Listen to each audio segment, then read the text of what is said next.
हर हर महादेव। भगवान शिव और माता पार्वती की आप सभी पर कृपा बनी रहे। सोमवार के दिन भगवान शिव को समर्पित व्रत किया जाता है, जैसे 16 सोमवार का व्रत, नित्य सोमवार का व्रत और भगवान पशुपतिनाथ जी का व्रत किया जाता है। आज की इस वीडियो में हम 16 सोमवार की व्रत कथा को सुनेंगे। भगवान श्री भोलेनाथ जी का नाम लेते हुए सुनते हैं 16 सोमवार की व्रत कथा। एक समय महादेव जी पार्वती जी के साथ भ्रमण करते हुए मृत्युलोक में अमरावती नगरी में आ गए। वहाँ के राजा ने भगवान शिव का मंदिर बनवाया था, जो कि अत्यंत भव्य और रमणीक था, मन को शांति पहुँचाने वाला था। घूमते हुए भगवान शिव और माता पार्वती भी वहाँ पर ठहर गए। पार्वती जी ने कहा, हे नाथ, आओ आज इसी स्थान पर चौसर पासर खेले। खेल प्रारंभ हुआ। भगवान शिव कहने लगे, मैं जीतूंगा। इस प्रकार उनकी आपस में वार्तालाप होने लगी और उसी समय वहां पर मंदिर में पूजा करने के लिए एक पुजारी आता है। पार्वती जी ने उस पुजारी से पूछा कि बताओ कि जीत मेरी होगी या भोलेनाथ की। पुजारी बोला, इस खेल में महादेव जी जीतेंगे और महादेव के समान कोई दूसरा इस खेल में पारंगत नहीं हो सकता, इसलिए भगवान भोलेनाथ ही यह खेल जीतेंगे। लेकिन उल्टा हुआ, जीत माता पार्वती जी की हुई और अंततः माता पार्वती ने क्रोध में आकर पुजारी को भी होने का श्राप दे दिया कि तुमने झूठ बोला था और महादेव जी का साथ दिया। अब तक पुजारी कोढ़ी हो गया। शिव और माता पार्वती जी वापस कैलाश पर्वत पर चले गए। कुछ समय के बाद अप्सराएं उस मंदिर में पूजा करने के लिए आती हैं। अप्सराओं ने जब उस पुजारी को देखा तो पुजारी से पूछा कि तुम्हारा यह हाल कैसे हो गया है। तब पुजारी ने सारी बातें अप्सराओं को बता दी। फिर उन अप्सराओं ने पुजारी जी से कहा कि आप 16 सोमवार का व्रत करो तो भगवान शिव प्रसन्न होकर आपका कष्ट दूर कर देंगे और आपके संकट नष्ट हो जाएंगे। पुजारी जी ने अप्सराओं से 16 सोमवार के व्रत की विधि पूछी और व्रत करने के साथ साथ उद्यापन करने की भी संपूर्ण विधि पूछ ली। पुजारी ने विधि पूर्वक श्रद्धा भाव से व्रत शुरू किया और अंत में व्रत का उद्यापन भी किया। व्रत के प्रभाव से पुजारी जी रोगमुक्त हो गए और उनका श्राप समाप्त हो गया। कुछ दिनों के बाद भगवान शिव और माता पार्वती दोबारा उस मंदिर में आते हैं तो पुजारी जी को देखकर माता पार्वती ने पूछा कि तुम मेरे दिए हुए श्राप से कैसे मुक्त हुए हो और तुमने कौन सा ऐसा उपाय किया कि मेरा श्राप समाप्त हो गया। पुजारी जी ने कहा, हे माता, अप्सराओं ने मुझे 16 सोमवार के व्रत करने को कहा और उन्होंने 16 सोमवार के व्रत करने की विधि और उद्यापन विधि मुझे बताई थी। 16 सोमवार के व्रत करने से ही मेरे सारे कष्ट दूर हुए हैं।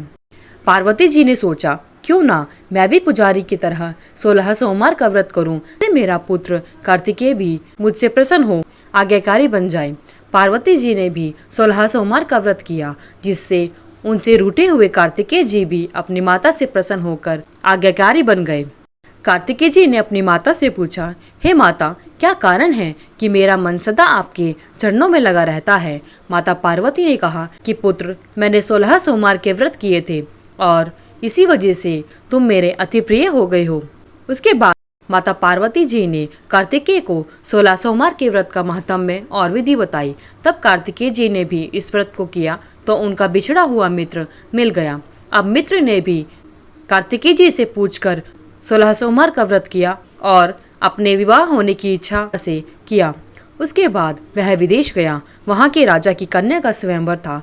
राजा ने प्रण किया था कि हथनी जिस भी व्यक्ति के गले में वरमाला डालेगी, उसी के साथ उस राजकुमारी का विवाह होगा। यह ब्राह्मण मित्र भी स्वयंवर देखने की इच्छा से एक तरफ जाकर बैठ गया। हथनी ने इसी ब्राह्मण मित्र को माला पहनाई तो राजा ने बड़ी धूमधाम से राजकुमारी और उस ब्राह्मण मित्र का विवाह कर दिया। उसके बाद दोनों सुखपूर्वक रहने लगे। एक दिन राजकन्या ने पूछा, हे नाथ, आपने कौन सा पुण्य किया जिससे हथनी ने आपके गले में वरमाला डाली। ब्राह्मण पति ने कहा, मैंने कार्तिकेय जी द्वारा बताए 16 सोमवार का व्रत पूरे विधि विधान से किया था, जिसके फल के कारण मुझे तुम्हारे जैसी सौभाग्यशाली पत्नी मिली। अब तो राजकन्या ने भी सत्य पुत्र प्राप्ति के लिए व्रत किया और सर्वगुण संपन्न पुत्र प्राप्त किया। बड़े होकर उस राजकन्या के पुत्र ने भी राज्य प्राप्ति की कामना से 16 सोमवार का व्रत किया। राजा के देवलोक होने पर इसी ब्राह्मण कुमार को राजगद्दी मिली, फिर भी वह इस व्रत को करता रहा। एक दिन उसने अपनी पत्नी से पूजा सामग्री को शिवालय में ले चलने को कहा, परंतु उसने पूजा सामग्री अपनी दासियों द्वारा भिजवा दी। जब राजा ने पूजन समाप्त किया, उसके बाद एक आकाशवाणी होती है कि हे राजा, तुम इस पत्नी को त्याग दो, नहीं तो अपने राजपाट से तुम्हें हाथ धोना पड़ेगा। प्रभु की आज्ञा मानकर उसने अपनी पत्नी को महल से निकाल दिया। तब वह अपने भाग्य को कोसती हुई एक बुढ़िया के पास गई और अपने सारे दुख उस बुढ़िया को सुना दिए। उसके बाद उस बुढ़िया ने पूछा कि ऐसा क्यों हुआ। तब वह राजा की पत्नी कहती है कि मैं पूजन सामग्री राजा के कहे अनुसार शिवालय में नहीं लेकर गई और राजा ने मुझे महल से निकाल दिया। तब वह बुढ़िया कहती है, तुझे मेरा काम करना पड़ेगा। उसने स्वीकार कर लिया। तब बुढ़िया ने सूत की गठरी उसके सिर पर रखी और बाजार भेज दिया। रास्ते में आंधी आई तो सिर पर रखी गठरी उड़ गई। बुढ़िया ने डांटकर उसे भगा दिया। रानी बुढ़िया के यहाँ से चलते चलते एक आश्रम में पहुंची। गोसाई जी उसे देखते ही समझ गए कि यह उच्च घराने की अबला विपत्ति की मारी है। वे उसे धैर्य बांधते हुए बोले, बेटी तू मेरे आश्रम में रह, किसी प्रकार की चिंता मत कर। रानी आश्रम में रहने लगी, परंतु जिस भी चीज को वह हाथ लगाती वह वस्तु खराब हो जाती। यह देखकर गोसाई जी ने पूछा, बेटी ऐसा किस देह के अपराध से होता है।